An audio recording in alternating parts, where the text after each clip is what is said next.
ಎಲ್ರಿಗೂ welcome to my YouTube channel. ಇವತ್ತಿನ ವಿಡಿಯೋದಲ್ಲಿ ಇನ್ಸ್ಟಂಟಾಗಿ ಟೊಮ್ಯಾಟೊ ರಸಮ್ನ ಹೇಗೆ ಮಾಡೋದು ಅಂತ ಹೇಳ್ಕೊಡ್ತಾ ಇದ್ದೀನಿ.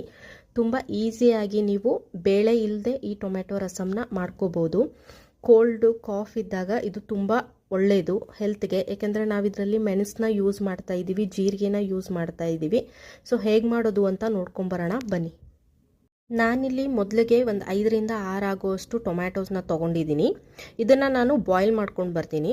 ಸೊ ಅಷ್ಟರೊಳಗೆ ನಾವು ಒಂದು ಮಸಾಲ ರೆಡಿ ಮಾಡ್ಕೊಳ್ಳೋಣ. ಇದಕ್ಕೆ ನಾನು ಒಂದು 2 ರೆಡ್ ಚಿಲ್ಲಿ, ಹಾಗೆ 1 ಹಿಡಿಯಷ್ಟು ಬೆಳ್ಳುಳ್ಳಿ, ಸುಲಿದಿಟ್ಕೊಂಡಿರೋ ಬೆಳ್ಳುಳ್ಳಿ ಹಾಕಿದ್ದೀನಿ. ಹಾಗೆ ಸ್ವಲ್ಪ ಜೀರಿಗೆ, ಹಾಗೆ ಒಂದು 2 ಟೇಬಲ್ ಸ್ಪೂನಷ್ಟು ಮೆಣಸನ್ನ ಹಾಕ್ತಾಯಿದ್ದೀನಿ. ಇದಿಷ್ಟು ಹಾಕಿ ಆದಮೇಲೆ ಇದಕ್ಕೆ ಸ್ವಲ್ಪ ಕೊತ್ತಂಬರಿ ಸೊಪ್ಪನ್ನ ಸೇರಿಸ್ಕೊಂಡು ಇದನ್ನು ಚೆನ್ನಾಗಿ ಕುಟ್ಕೋಬೇಕು. ನೀವು ಈ ಥರ ಕುಟ್ಟಕ್ಕಾಗಲ್ಲ ಅಂತಂದರೆ ಇದನ್ನು ಡೈರೆಕ್ಟ್ ಮಿಕ್ಸಿಲಿ ನಾನು ಏನೇನು ಇಂಗ್ರೀಡಿಯೆಂಟ್ಸ್ ಹೇಳಿದ್ದೀನಲ್ಲ ಅದನ್ನು